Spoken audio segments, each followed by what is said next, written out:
बिरिया वाली। हाँ हाँ हाँ, कनी मसालो पीस दहक।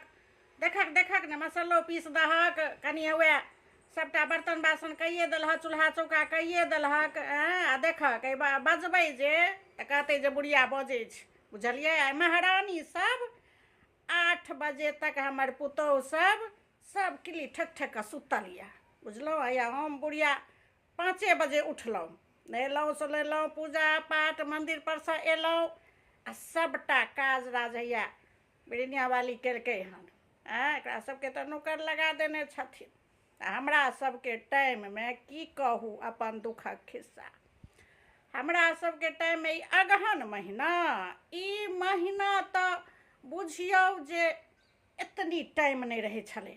भोरहरबे उठि कऽ उसनिया रे धान उसनिया, ओहिके बाद सबटा काज अपने हाथे केनाइ, बुझलियै। अगहन महीना लोक सुततै आ ई महारानी सब हमर पुतौह सब दरवाजा ठेक ठेक कऽ सुतल छै। ओकरे सबके जाड़ लागै छै। बिरिया वाली कहियो तऽ जे ओकरे सबके जाड़ लागै छै कि हमरा बुढ़ियाके हमरा नहि जाड़ लगै छै जे हम 5 बजे उठलियै। बुझलियै। आ सब दरवाजा ठेक ठेक कऽ सुतल छै। कहू तऽ सपरतीब आ बजबै तऽ कहतै जे साउस माय हौआ बजै छै। आ साउस माय जे छै से खराब छै, सएह ने कहै छै। अगर साउस माय नीक सिखेतै तऽ कहतै जे खराब छै।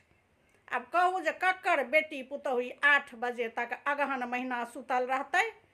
ई नहि जे कनि भोरे उठी कनि देहमे हवा लगाबी, एहि सबसँ बीमारी होइ छै देहमे, बुझलियै। ई जे सुतल रहि जाइ छै, भोरका हवा जे देहमे नहि लगै छै, ठण्डा लगै छै ताहिसँ की देहमे भोरका हवा लगेनाइ बहुत जरूरी छै, बुझलहुँ। अहूँ सबके कहि दै छी जे कतबो ठण्डी हुए किछु हुए उठल करू भोरे। आ हमरा घरक महारानी सब पता नहि कोन राजकुमारके कोन महाराजाके बेटी सब छियै आ कोन राजकुमारके घरवाली सब छै, कहलकै नहि। बेटा सब हमर भोरे उठै छै, बेटा सब उठि कऽ गेलै खेत पथार, बुझलियै।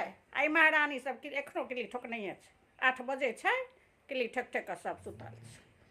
आब की कहिए, नौकर लागल छै वएह बिरिया वाली सबटा कऽ रहलै हन भिनसरसँ। आब अपन उठै जेता, नहेता सोनेता आ एते भानस करता भऽ गेलै। आ हमरा सबके अगहन महीना कहै छी आब तऽ लोक उसना चाउर नहि खाइ छै, नहि तऽ पहिने तऽ हमसब आधे राति उठि कऽ 5 बजेसँ 4-3 बजे कहियो ने, जाहि दिन उसनिया करैके रहै छलै 3 बजे उठि कऽ सबटा टोकने टोकने जा भिनसर भेल ता तऽ बड़का बड़का ढेरी उसैन कऽ खसा दै छलियै।